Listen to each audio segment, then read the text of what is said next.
La ventosa o Vacuum es, en nuestro medio y ya desde hace años, el instrumento que más utilizamos en paritorio.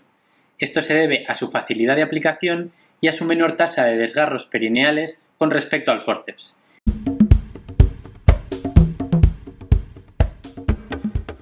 Hola a todos, bienvenidos a aulaginecología.com. Recordad que en la página web tenéis todo el contenido junto con PDFs y preguntas test y que os podéis suscribir de manera absolutamente gratuita. Hoy vamos a hablar sobre la ventosa, que representa más del 80% de los partos instrumentados en nuestro medio. En este vídeo vamos a hacer, además de alguna consideración teórica, sobre todo una aproximación práctica a la utilización de este instrumento. La obstetricia es un arte y aunque no tenemos que dejar de lado la evidencia científica, es verdad que en el caso de los instrumentales la experiencia es muy importante. Por ello vamos a dejar algunos tips o algunos trucos de cosas que se aprenden con la experiencia y que probablemente no vayáis a encontrar en los libros. Y por ello va a ser un capítulo que no va a estar exento de aportaciones o valoraciones que pueden ser subjetivas y que deben ser tenidas en cuenta como tal. Es importante, por lo tanto, en este capítulo que hagáis una lectura crítica y sería muy bueno que contrastarais la información con otras fuentes o con otros profesionales. En cuanto a las indicaciones de la ventosa, se corresponden más o menos con las de cualquier parto instrumental y las abordamos en el capítulo correspondiente a la instrumentación. Pero más o menos se pueden resumir en un periodo expulsivo prolongado, un riesgo de pérdida de bienestar fetal o por alguna causa materna. Para decidirnos por la ventosa en lugar de cualquier otro instrumento, hay que tener en cuenta que la ventosa es un instrumento eminentemente tractor y que no es un instrumento pensado para la rotación. Cuando tenemos una distocia de rotación, el instrumento que deberemos emplear será el fórceps, que es el único instrumento realmente rotador. Sin embargo, hay que tener en cuenta que no todas las posiciones que no están en occipito púbica son realmente una distocia de rotación. Muchas veces, a medida que la presentación va bajando, se va produciendo una rotación espontánea sin que nosotros realicemos realmente o propiamente esta rotación.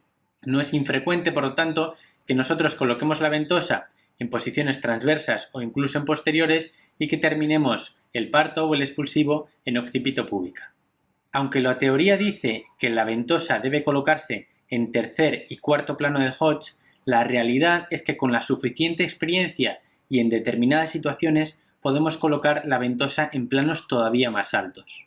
De hecho, en estas presentaciones más altas, en las que el fórceps o las espátulas están contraindicadas por el riesgo de lesión del canal del parto, la ventosa será el instrumento más indicado.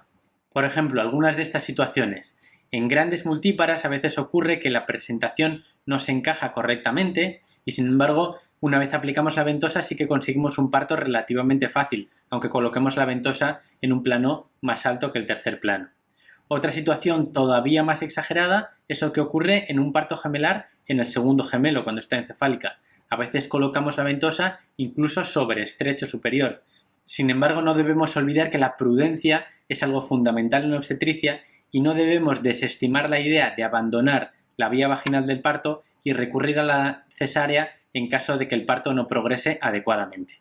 En cuanto a las contraindicaciones de la ventosa, también son aplicables las de cualquier parto instrumental que desarrollamos en el tema correspondiente. Adicionalmente, no deberíamos colocar una ventosa en fetos menores de 34 semanas. Es verdad que no hay mucha evidencia científica que demuestre que se produzca un aumento de riesgo de hemorragia intracraneal en estos fetos prematuros. El único estudio que lo demuestra es un estudio retrospectivo y que probablemente tenga algún fallo metodológico, pero parece prudente que en estos fetos menores de 34 semanas elijamos a poder ser otro instrumento. Otras contraindicaciones relativas que son específicas de la ventosa es en el caso de haber hecho una muestra, una microtoma de sangre de calota fetal para realizar un pH o que hayamos hecho múltiples intentos para colocar un electrodo interno porque puede que aumentemos el riesgo de lesiones en el cuero cabelludo fetal al colocar una ventosa. Pero ya os digo que son contraindicaciones estas relativas. Existen múltiples modelos de ventosas comercializados. En general difieren en el tipo de copa extractora de cazoleta y en el modo en el que se realiza el vacío, que puede ser o automático o manual. En cuanto a la cazoleta, la copa puede ser o blanda o rígida y en general las que son blandas tienen forma como de campana y las que son rígidas tienen forma como de champiñón. Aunque no está claro cuál es la ventosa idónea, ni siquiera para cada tipo de parto, sí que existen algunas diferencias entre cada una de ellas que vamos a exponer a continuación, para que luego cada uno elija la que crea más conveniente. Hay que destacar que inicialmente las copas rígidas eran metálicas, pero en la actualidad han sido sustituidas casi por completo por los materiales plásticos. Y como os decía, las rígidas casi siempre tienen forma de hongo, son un poquito más achatadas, y las que son blandas tienen forma de campana.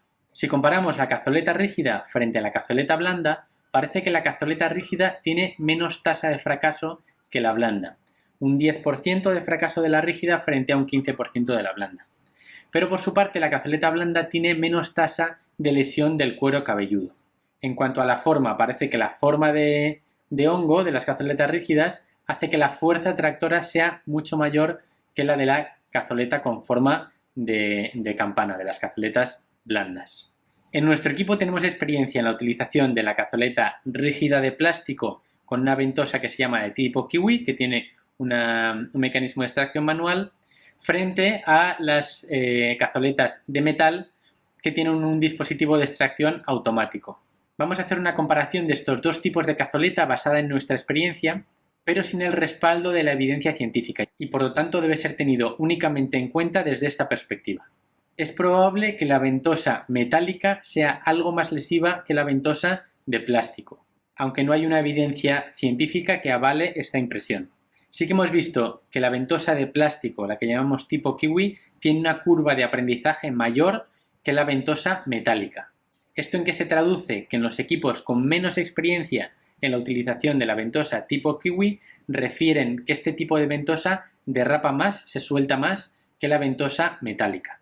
Sin embargo, cuando interrogamos a equipos de profesionales con amplia experiencia en la utilización de la ventosa de plástico, de la kiwi, estos no tienen la impresión de que la ventosa derrape más.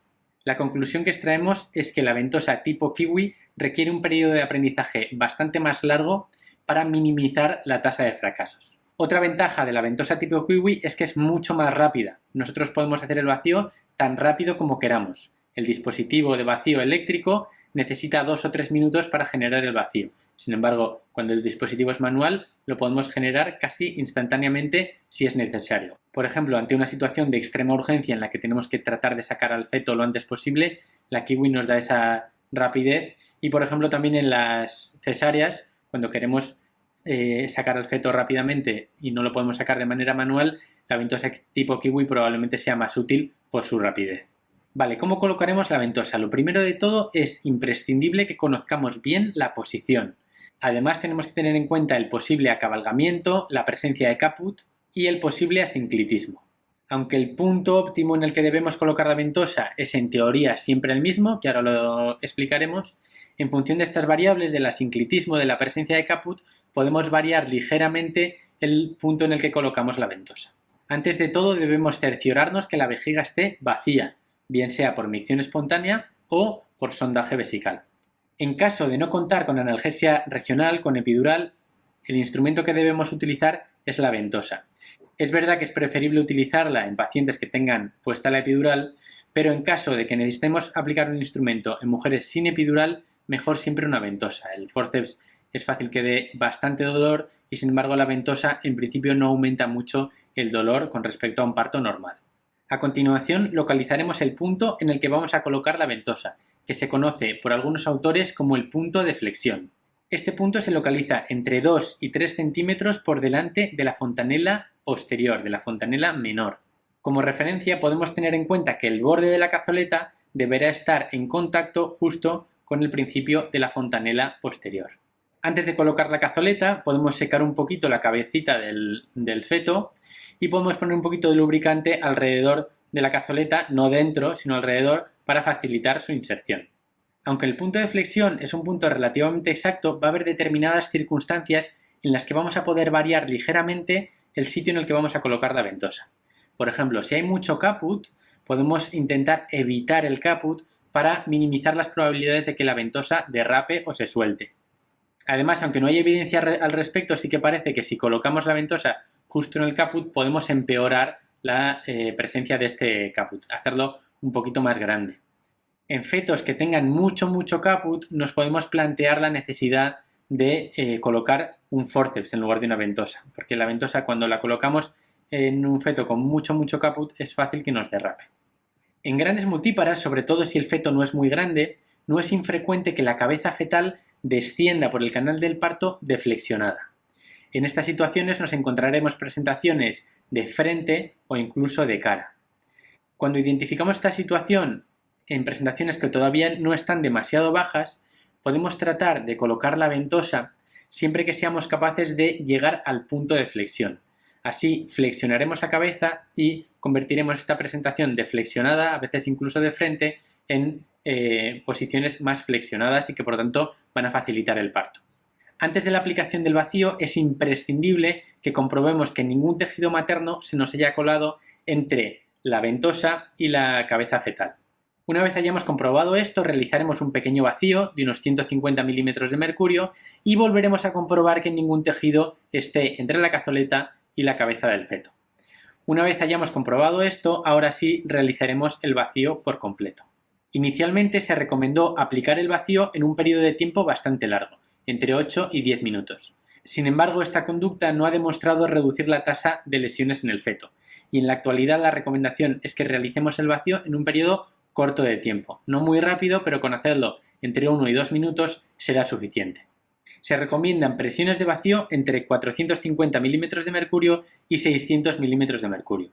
Si aplicamos menos presión, sí que hemos visto que la tasa de fracasos es más alta, y si nos pasamos de 600 milímetros de mercurio corremos el riesgo de producir lesiones fetales.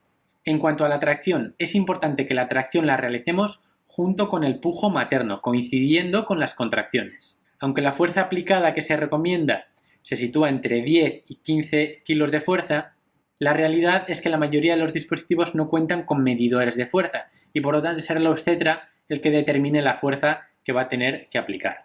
Lo que sí que es recomendable es que esta fuerza se aplique de forma progresiva a lo largo del procedimiento para evitar que se pierda el vacío y se suelte la cazoleta. Entre cada pujo materno nosotros dejaremos de tirar, dejaremos de hacer fuerza, aunque nosotros sí que recomendamos mantener cierta tensión para evitar que la cabeza vuelva a ascender entre cada pujo. Hay algunos autores que incluso recomiendan disminuir la presión entre cada pujo materno, pero esta práctica no ha disminuido reducir la tasa de lesiones fetales. Durante el procedimiento tendremos que utilizar las dos manos. Con la mano dominante tiraremos del dispositivo y con la mano no dominante monitorizaremos el descenso de la presentación. Algunos autores recomiendan que con la mano no dominante, además de monitorizar el descenso de la presentación, hagamos un poquito de presión sobre la cazoleta para que ésta no se suelte. Durante las tracciones, el vástago, el cordón del dispositivo, tendrá que estar perpendicular a la cazoleta. Los movimientos de vaivén o las tracciones angulares aumentan mucho las probabilidades de que se suelte la cazoleta. La dirección con la que aplicaremos la tracción seguirá el eje de la curva pélvica, con la intención de guiar el vértice fetal a través del canal del parto. Inicialmente, la tracción será prácticamente hacia abajo, con un ángulo más pronunciado cuanto más alta se encuentre la presentación. Como vamos a estar tirando hacia abajo, es importante que nosotros también estemos bastante abajo. Por lo tanto, si vamos a estar sentados, es importante que nos sentemos en una banquetita bajita o que directamente nos coloquemos con la rodilla en el suelo para que la tracción sea bien hacia abajo. Si no, corremos el riesgo de estar ejerciendo realmente una tracción angular y que se suelte la cazoleta. Según vaya descendiendo la presentación, el ángulo de tracción se irá modificando y se irá haciendo menos pronunciado. En el último momento, en el momento en el que se produce la deflexión, nosotros iremos acompañando al vértice fetal y iremos corrigiendo el ángulo, y al final de las tracciones estas serán hacia arriba, incluso en un ángulo de 45 grados con respecto a la horizontal. Es importante que nosotros mediante las tracciones controlemos la velocidad de la deflexión y que incluso con la mano no dominante protejamos el perine para minimizar el riesgo de desgarros perineales. Es importante que, igual que el resto de instrumentos, la ventosa no es por sí mismo una indicación de episiotomía. Y si ya ningún instrumental lo es, la ventosa mucho menos, porque no aumenta los diámetros cefálicos. Es importante recordar que la ventosa no es un instrumento rotador. Sin embargo, sí que es posible que a lo largo del descenso de la presentación se produzca una rotación espontánea. En la mayoría de las ocasiones esta rotación será hacia occipito púbica, pero también puede ocurrir que se produzca hacia occipito sacra. Sin embargo, nunca debemos tratar de producir nosotros, de provocar nosotros la rotación girando el dispositivo. Esta es una maniobra que, además de ser ineficaz, puede ser muy peligrosa, porque al rotar nosotros la cazoleta podemos producir verdaderos cortes en el cuero cabelludo del feto. Cuando el feto esté colocado, la posición sea en posterior, es probable que las tracciones hacia abajo no sean eficaces. En esos casos podemos tratar de cambiar el ángulo de la tracción y, en lugar de hacerlo hacia abajo, hacerlo en horizontal. Con esto lo que conseguimos es que la cabeza siga flexionada y será en el último momento, si el feto sigue en posterior, que empecemos a tirar para abajo para que se produzca la deflexión. Por tanto, cuando vienen en posterior, el orden será el inverso. Primero tiraremos o en horizontal o ligeramente hacia arriba para mantener la cabeza flexionada y luego en el último momento, para acompañar a la deflexión, iremos traccionando paulatinamente hacia abajo. Es importante que estos cambios de ángulo en la tracción no los hagamos de forma brusca para que no se produzca el derrape o que se suelte la cazoleta.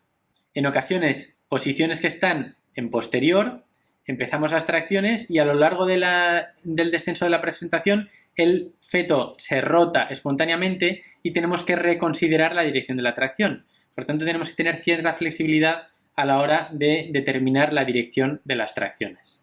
Para corregir los sinclitismos podemos tratar de dirigir la tracción ligeramente hacia un lado o hacia el otro. Sin embargo, tampoco podemos recomendar esta práctica porque tampoco está claro que aumente las probabilidades de éxito en caso de asinclitismo. En caso de que falte pujo materno o que el pujo materno sea inefectivo, muchas veces relacionado con una analgesia epidural excesiva, puede ser de utilidad la aplicación de cierta presión por parte del ayudante en el fondo uterino. ¿Cuándo abandonar la técnica? Pues se desconoce el tiempo máximo en el que podemos estar aplicando una ventosa, pero en general se recomienda no superar los 20 o 30 minutos del procedimiento o no superar los 4 o 6 tandas de pujos. Lo que es esencial es estar dispuesto a abandonar el procedimiento en caso de que éste no evolucione favorablemente. Aunque en general no se recomienda utilizar más de un instrumental en el mismo parto, sí que es verdad que en algunas situaciones, sobre todo si la ventosa se nos ha soltado en las primeras tracciones, podemos reconsiderar la indicación del instrumento y podemos valorar colocar un forceps. Las complicaciones asociadas a la ventosa son similares a las de cualquier otro instrumental. Sí que es verdad que si lo comparamos con las espátulas de Thierry, son quizá un poquito más agresivas con respecto al feto que las espátulas, aunque mucho más respetuosas con el canal del parto y con el periné que el resto de instrumentales. Para minimizar las probabilidades de que se produzca una lesión, tanto para el feto como para la madre, hay una serie de pautas que tenemos que tener muy en cuenta. En primer lugar, es imprescindible asegurarnos de la correcta colocación de la cazoleta en el sitio indicado, que no lo hayamos colocado en la cara o en un ojo. Es muy importante, para no lesionar el canal del parto, asegurarnos antes de realizar el vacío y sobre todo antes de realizar la tracción que ningún tejido materno sea interpuesto entre la cazoleta y la cabeza fetal. Muy importante también, que lo hemos dicho, no rotar el vástago. No tenemos que tratar de rotar al feto mediante nuestra rotación, porque es muy peligroso, podemos realizar cortes en la cabeza del feto. Recordad que la ventosa es un instrumento tractor, únicamente tractor. Y por último, como siempre, es muy importante estar dispuesto a abandonar el procedimiento cuando éste no evoluciona satisfactoriamente. No olvides visitar nuestra página web, aulaginecología.com. Recuerda que todo el contenido es absolutamente gratuito. Vídeos, PDFs para seguir las clases, podcast, preguntas test. Además, con la suscripción, que también es gratuita, te enviaremos quincenalmente todas las novedades que hayamos publicado. Nos vemos pronto en aulaginecología.com.